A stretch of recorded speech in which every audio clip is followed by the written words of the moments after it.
Not every character is built to fight gods. Not every hero swings a legendary blade. Some characters survive through luck. Some survive through us. And some probably shouldn't survive at all. Today, we're counting down 7 of the weakest video game characters ever created.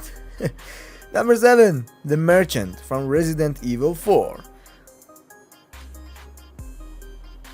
Iconic voice, legendary presence, zero combat ability, and that phrase, what you're buying, that thing. The Merchant in Resident Evil 4 exists in one of the most hostile environments in gaming. Parasite-infected villagers, mutated monstrosities, cultists, bioorganic weapons, and he just stands there, that's it.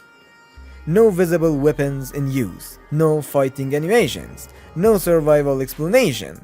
He somehow travels through infected territory, sets up shop in caves, castles, and war zones, and never gets attacked. But here's the thing, he never fights. He never defends himself on screen. He relies entirely on Leon's existence.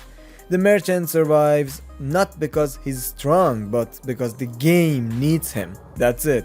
Mechanically, he is completely dependent. If enemies targeted him, he'd gone in seconds. He doesn't dodge, doesn't shoot, doesn't even run. He represents narrative immunity, not power. And that's why he's weak. He survives because this story protects him, not because he can protect himself. This is the worst kind of protection ever. This story protects you. You can do whatever you want. But, number 6. Moira Brown, Fallout 3. Moira Brown is optimism in a nuclear wasteland. And optimism is not armor. In Fallout 3, Moira sends you into deadly situations so she can write a survival guide. Minefields, radiation zones, super mutant territories. She studies survival. She does not embody it. Moira is physically fragile. She has no intimidating presence, no combat dominance, no tactical authority. If you remove the player from the equation, Moira lasts minutes. She survives because she hides behind the lone wanderer's strengths, that's it. Her cheerfulness feels almost tragic. She genuinely believes knowledge is protection. But in the capital wasteland, knowledge without force doesn't go far. She isn't weak emotionally, she's weak physically. And in Fallout's brutal ecosystem, that matters. Number 5. Kenneth Haight from Elden Ring. Yeah, I should probably put, one of my Elden Ring characters in this list too. I've played 5 years of this game. Yeah, the game deserves it. But about this Kenneth Haight. Every From Software game has tragic warriors, you all know. Elden Ring has Kenneth Haight, that's it. He calls himself a noble, a rightful ruler, a defender of honor. And then you meet him. He cannot reclaim his own fort. He cannot defeat his own enemies. He cannot survive without you. Kenneth represents performative strengths. He speaks like a lord, but fights like a civilian, so to speak. The lands between are filled with demigods, dragons, corrupted knights, everything. It's filled with everything. Kenneth Haight stands on rubble asking you to solve his problems.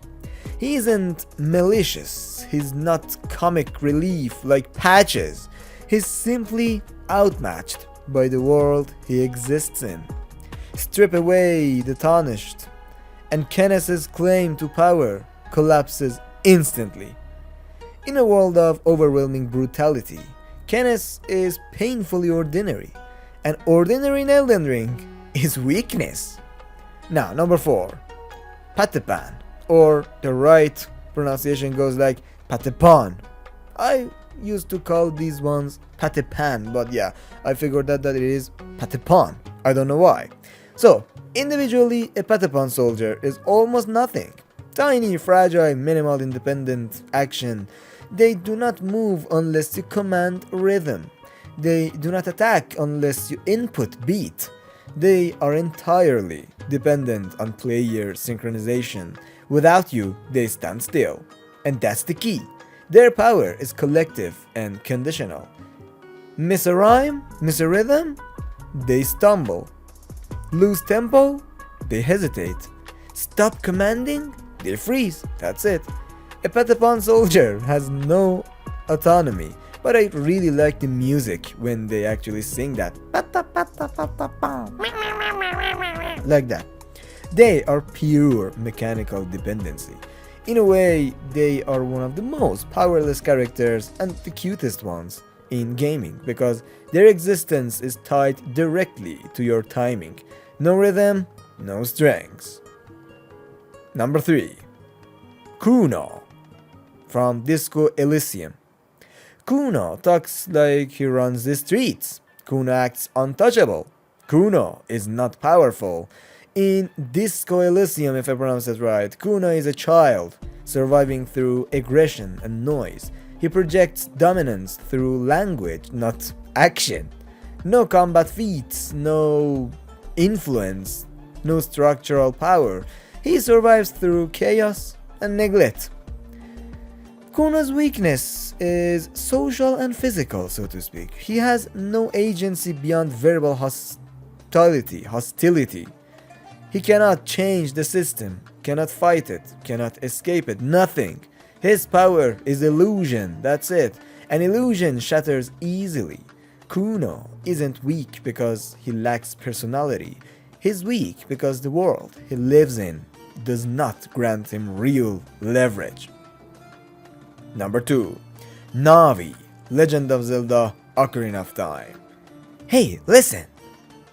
Navi is guidance, not strength. She cannot attack enemies, cannot block damage, cannot physically intervene. She floats beside Link, offering advice. Offering just advice, that's it. Without Link, Navi has no influence on the world. She doesn't shape events, she interprets them. She is informational support, that's it, not combat support. In boss battles, she identifies weak points. She doesn't exploit them. She's essential, but powerless. Navi's weakness is structural. She exists as a tool, not an agent. Remove the hero, and she becomes background light. Background shit. I apologize for that. Number 1. The Sims from the Sims series. They've just launched a trailer, Sims 4. And I know many of the players like this game. Yeah, I love it too, but there's something we should talk about, right? The Sims might be the most helpless protagonist in gaming. Left alone, they forget to eat, forget to sleep, set kitchens on fire, panic in pools without ladders. They cannot function without player intervention. Their intelligence is artificial, but not autonomous. You remove the player, their lives collapse. They represent total dependency.